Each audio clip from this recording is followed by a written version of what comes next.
Good day mga katropa.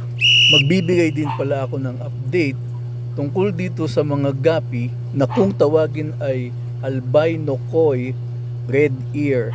Itong mga gapi po na ito pala ay nakuha ko sa isang online seller. Mahigit 2 buwan na ang nakakaraan.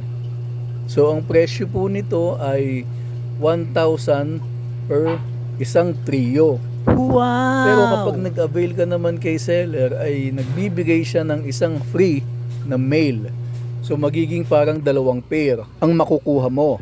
Bali nung dumating po sila dito sa akin ay inilagay ko lang sila sa isang container na styro. Bad trip pa nga kasi nung pagdating niyan dito sa akin, ilang araw pa lang ay namatay agad yung isang female.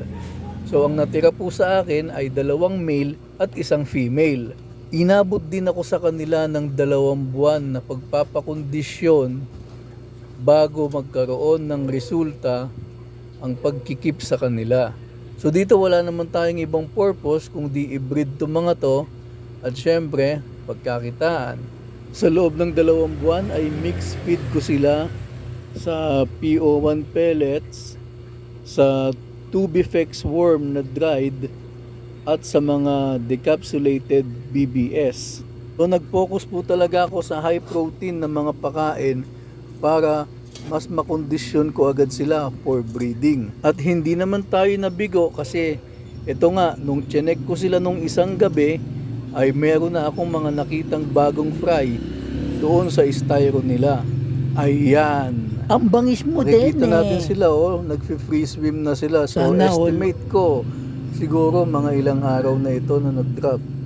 Kasi lately busy din ako dahil nagkaroon dito sa amin, sa lugar namin ng event, kaya ilang araw kung hindi sila nasilip.